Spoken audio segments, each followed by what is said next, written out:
So today I'm going to show you how to make these cool 3D renders, mock-ups of your books for free, basically.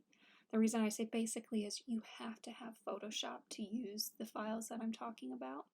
Mark from covervault.com has made this amazing resource of these files, and like 90% of them are free.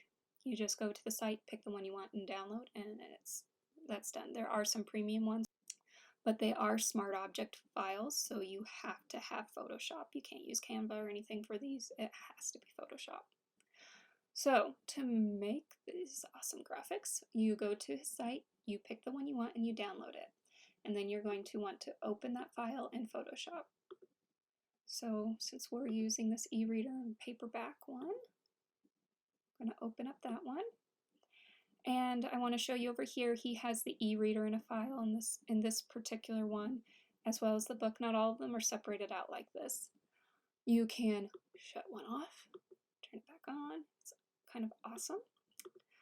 And you can shut off the background, which I always do because I want a transparent background with just the books on it so I can put it on any marketing graphic. Then what we do is we expand these folders. So we're going to work on the book one first. And I expanded it. It shows all the layers within that folder. The one we're concerned with is right here. He has it labeled cover on this one. And it has this little thumbnail right here. It is for this smart object. You will double click right there to open up the smart object. If you look up here, you will see it has opened up layer 1 Photoshop file. We have the one we downloaded from his site. Now you need to make sure you open up whatever file has your cover. I'm opening up my little fake cover mock-up here.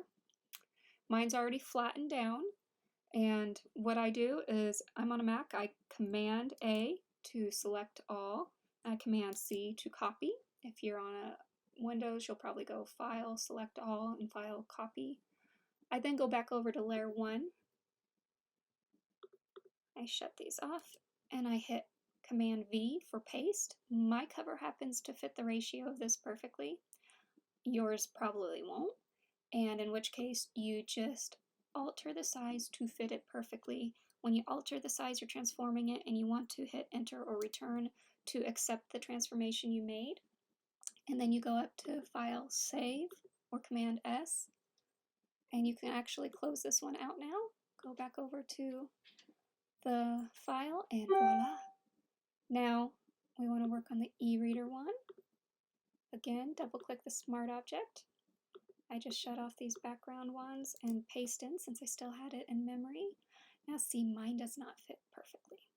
And I always fit mine to the shape. I don't like to leave space because then it leaves space on the mock-up render. So I just fit that to it and I hit return. Command S, saved it, close out, and boom. Look at that. Isn't that awesome? So I'm closing these. I've got the background shut off now. What I do from here is two things. First, you go to File, Save As, sorry. Always do File, Save As to retain the previous. I'm going to call this 3D Render 1. Now, what is very important is you need to save it as a PNG file. If you do not save it as a PNG file, if you go and say you want to do JPEG, JPEG doesn't preserve transparency. The PNG file will. So if you want to use this in the future on dark backgrounds, multicolored backgrounds, you just want these books and to overlay it, it needs to be a PNG file to save the transparency. So now I've got it saved as a PNG file. The next thing I like to do while I'm working in here is I do Shift Option Command E. And you do it while you have this the top turned on layer highlighted. So let me do that again. So the top turned on layer is highlighted. I do Shift Option Command E. And what it does is it makes a merged copy layer of everything that's turned on and puts it up here. And I like to do that while I have the file open so I don't have to open the PNG file that I just saved. Then what I do, Command A, Command C. I had just selected all of that. I copied it. And then what you do is say you have your marketing graphic that you're working on, and let's pretend I don't have the render on it yet. Then I Command V, and it pastes it onto that to use. Now this comes out much larger than the file I'm working on, so I just resize it. And I always do a funky resize until I get it to about where I want, and then I go up to this little chain link up here, and it maintains the ratio. I get it to where it's the size I want.